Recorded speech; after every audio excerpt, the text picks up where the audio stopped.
La terre rouge du Sahel s'étend à perte de vue. Au milieu d'elle, un village, Safara, un lieu de poussière et de miracles, de chants et de silence, où chaque matin recommence l'histoire des hommes. Le vent souffle doucement sur les toits de paille. Les coqs chantent, les enfants rient. Mais derrière chaque rire, il y a un souvenir. Derrière chaque naissance, il y a une tombe. Derrière chaque paix, une guerre passée. Le soleil se lève doré sur les champs de mil. Les hommes prennent leur houe, les femmes portent les calebasses, et les jeunes chantent sur le chemin des champs. Issa, jeune cultivateur au cœur pur, mène les siens vers les terres du sud. À ses côtés, son ami Bako, le forgeron du village, dont les bras brillent de sueur et de fer. Bako, toi tu plantes la vie, moi je forge les outils. Sans toi, je n'aurais pas faim. Sans moi, tu n'aurais pas de houe. Issa, rire. Et sans les femmes, nos champs seraient secs. Plus loin, les éleveurs royaux traversent la plaine avec leurs troupeaux. Les cloches des bœufs tintent. Les champeuls se mêlent au rire des femmes. Tout le monde a sa place dans ce monde bien ordonné. Mais au fond du regard du vieux chef Garba, il y a de l'inquiétude. Des rumeurs courent. Des étrangers pillent les villages voisins. Le soir, la fatigue laisse place au sourire. Sous le grand baobab, les jeunes dansent. Les tambours battent, les bracelets tintent, les feux s'allument. C'est là qu'Issa voit Aïssata, la fille du forgeron royal. Son rire est une chanson, sa beauté une flamme. Leurs regards se croisent. Ils ne se parlent pas d'abord. Dans le village, l'amour ne se dit pas. Il se lit dans les yeux, il se chante dans les gestes. Peu à peu, ils se rapprochent. Entre les marchés, les danses, les travaux, ils s'aiment en silence. Mais le destin africain n'aime pas la tranquillité. Un jour, un cavalier arrive au galop, couvert de poussière. Cavalier, chef Garba. Les troupes du royaume d'Ifanda approchent. Ils brûlent tout sur leur passage. Le silence tombe sur Safara. Les tambours changent de rythme. Ce ne sont plus des chants, mais des appels à la guerre.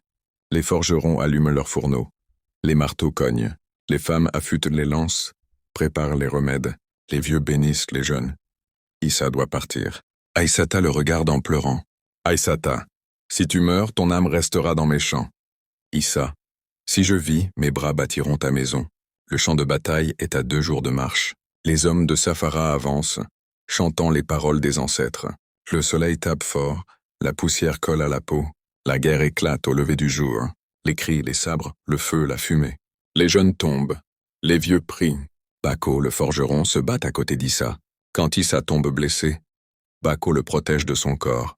Une lance traverse son épaule. Bako, soufflant, ne laisse jamais le faire dormir. Continue à vivre. Puis il s'effondre. Les guerriers de Safara, malgré leurs pertes, repoussent l'ennemi, mais ils reviennent brisés. Le sang a coulé, les champs se sont tus. La pluie tombe après la guerre. Les femmes lavent le sol rouge de larmes et de sang. Les griots chantent les noms des morts. Les tombes s'alignent. Les anciens murmurent « La terre boit mais ne ment jamais ». Aïssata pleure chaque nuit. On dit qu'elle parle au vent. Mais un soir, alors que le crépuscule tombe, une silhouette revient. C'est Issa, blessé mais vivant. Le village éclate de joie. Les enfants dansent, les vieux prient.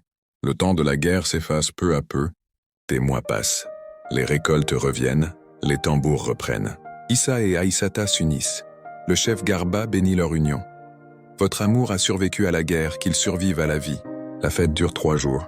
On tue des bœufs, on boit du lait caillé, les griots chantent les exploits de Safara. Les forgerons dansent avec leurs marteaux.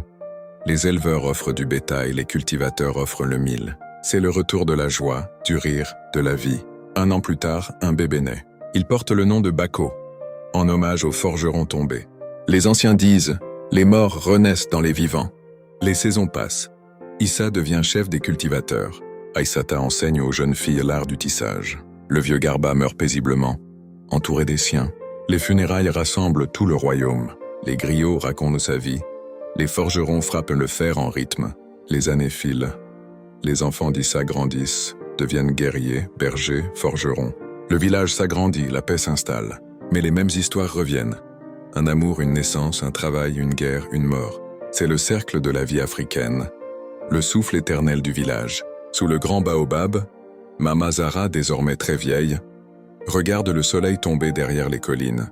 Autour d'elle, les enfants écoutent. Elle dit d'une voix tremblante « Ce que vous vivez aujourd'hui,